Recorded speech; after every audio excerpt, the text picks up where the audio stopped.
Hello friends, welcome back to my YouTube channel and continuing our series on pronoun. Today we are going to deal with interrogative pronoun. So as you are familiar with the word interrogative, and even if you are not familiar, I would like to tell you that interrogative uh, is used to ask question. Interrogation जब आपने types of sentences पढ़ी होगी तो वहाँ interrogative sentences के बारे में आपने सुना होगा. इंटरोगेशन का मतलब ही होता है क्वेश्चन करना. तो वहीं से यह प्रोनाउन का टाइप आया इंटरोगेटिव. सो डेफिनेशन भी यही कहती है कि इंटरोगेटिव प्रोनाउंस बिगिन क्वेश्चन पूछने के लिए इंटरोगेटिव प्रोनाउन को यूज किया जाता है. Now there is one more concept हम लोग बचपन से पढ़ते आ रहे हैं about a group of words called WH words. यानी कि ऐसे वर्ड्स जो जनरली WH से स्टार्ट होते हैं और वो क्वेश्चन पूछने के काम में आते हैं. तो उनमें से ही कुछ वर्ड्स को मैंने यहाँ कैटेगराइज करके रखा है जिसे हम लोग इंटरोगेटिव प्रोनाउन के तौर पर यूज कर सकते हैं. तो पहले इसका एक एग्जाम्पल देख लेते हैं. For example this who are you. ये क्या है? एक क्वेश्चन है और क्वेश्चन को डील करने के लिए हमने क्वेश्चन को पूछने के लिए हमने इस वर्ड को यूज किया है who are you. So this who here is interrogative pronoun. Okay, now let us see that what are the WH which are those words. So these are who, whom, whose, which, what. So these words are used as interrogative pronoun. But there is another group of words which are also WH words, but these are not used as pronoun. So these words are when, where, why and how. Now अब आप लोग ये सोच रहे होंगे कि why these words are called interrogative pronoun and these words are not grouped as interrogative pronoun. तो simple answer यही है कि प्रोनाउन के बेसिक में हमने क्या पढ़ा था कि प्रोनाउन ऐसे वर्ड होते हैं जो कि नाउन को रिप्लेस करते हैं. तो जब हम who, whom, whose, which, what ऐसे वर्ड्स को यूज करके क्वेश्चन को पूछते हैं तो इसका आंसर हमें नाउन में मिलता है. फिर चाहे वो पर्सन हो, प्लेस हो, थिंग हो या कुछ हो. लेकिन when, where, why, how इन सब का आंसर आप सोच कर देखिए. जैसे अगर मैं पूछती हूँ when is your class, आपकी क्लास कब है, तो इसका आंसर आप क्या दीजिएगा? आप कोई टाइम बताइएगा और टाइम जो है वो नाउन की कैटेगरी में नहीं आता है. देन वेयर को where do you live. Okay, ये क्वेश्चन है तो यहाँ आप किसी प्लेस का नाम दीजिएगा. लेकिन प्लेस को अभी साइड में रखते हैं. अभी इन दोनों वर्ड्स को देखते हैं why and how. So why are you tensed और why are you so happy today. तो इसका आंसर आप हमेशा बिकॉज में दीजिएगा. आप कभी ये नहीं बोल सकते. इसका आंसर कोई नाउन नहीं होगा. नाउन जैसे कि आप सोच लीजिए कोई नाम रोहित, तो वाई आर यू हैप्पी, तो इसका आंसर आप कभी ये नहीं बोलिएगा कि Rohit. So this is not a pronoun. Okay, and how are you, so आप बोलिएगा आई एम फाइन. तो आई एम फाइन में कहीं भी नाउन जो है वो नहीं आ रहा. So these are not noun, rather these are adverbs. Adverb क्या है वो मैं आपको आगे के लेसन में बताऊंगी. ये सब एक्चुअली एडवर्ब होते हैं. सो अभी के लिए आप एडवर्ब को छोड़ दीजिए. अब यहाँ आते हैं और एक एक करके एग्जाम्पल को देखते हैं. आप इसका स्क्रीनशॉट ले सकते हैं. अब मैं इसे रब करने जा रही हूँ.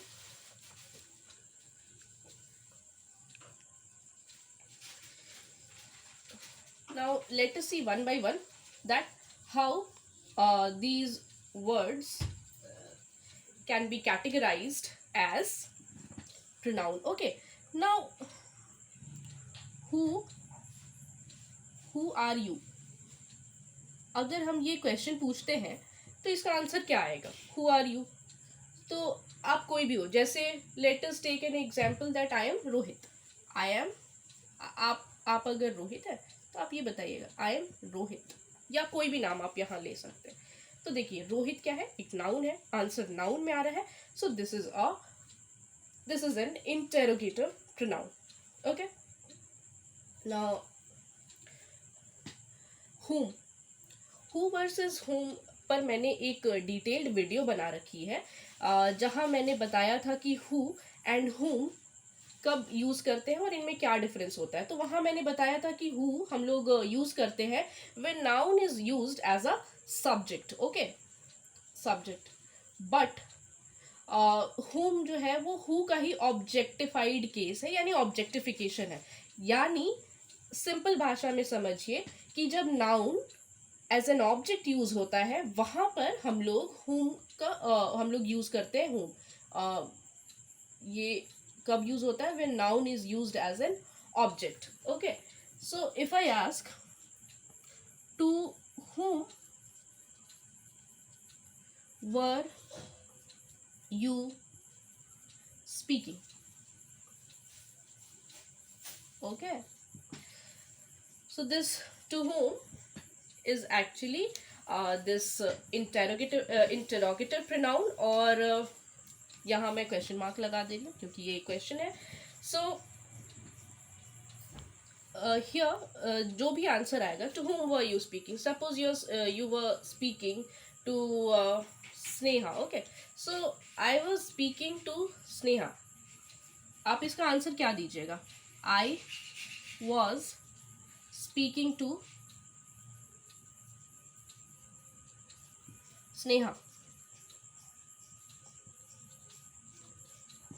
सी, आई यहाँ पर सब्जेक्ट है और स्नेहा जो है वो ऑब्जेक्ट है, तो ऑब्जेक्ट के लिए ये प्रोनाउन यूज हुआ है, इसलिए ये पहले तो ये एक इंटेरोगेटिव प्रोनाउन है, और स्नेहा, सिंस स्नेहा यहाँ एक ऑब्जेक्ट के तौर पर यूज हुई है, इसलिए हम लोगों ने टू whom यूज किया।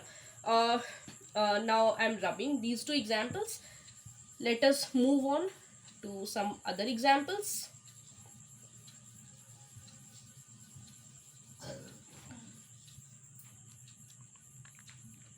Now whose, अगर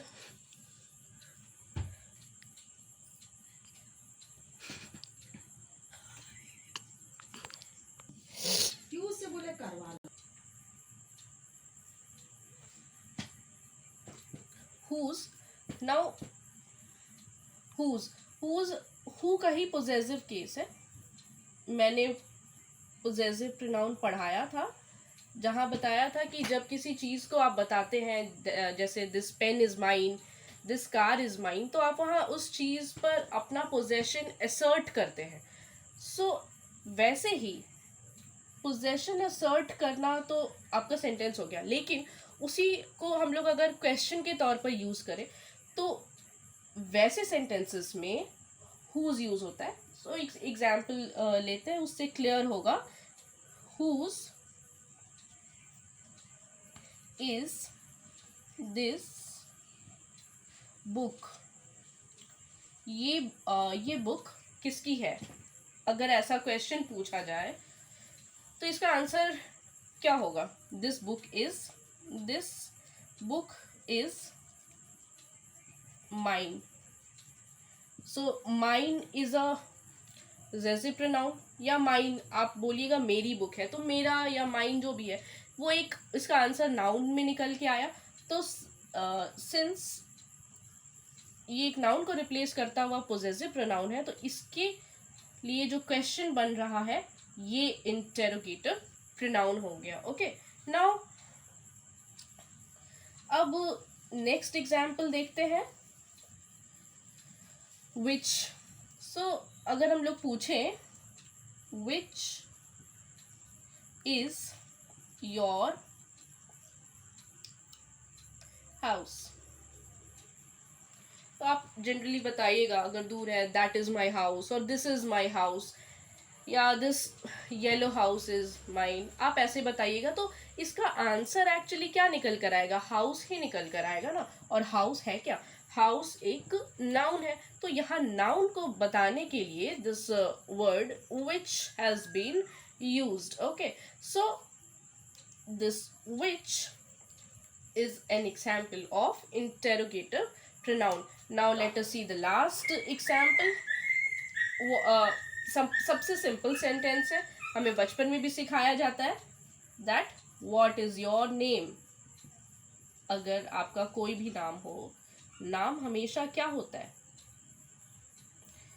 नाउन होता है, तो नाउन को बताने के लिए है, तो इसीलिए ये यूज हो गया as an interrogative pronoun. Suppose you say that my name is Raj. Raj is a noun and my name is Raj. मैं लिख देती हूँ.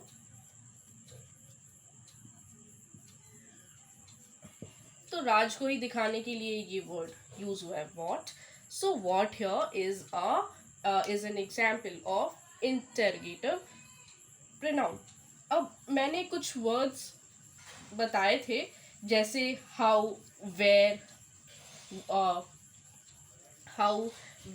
एंड वहाँ मैंने ये बताया था कि वेयर जो है वो एक प्रोनाउन क्यों नहीं है, वहाँ मैंने उसे रहने दिया था. दैट मैंने बोला था, मैं बाद में बताऊंगी. So suppose we ask that where do you live.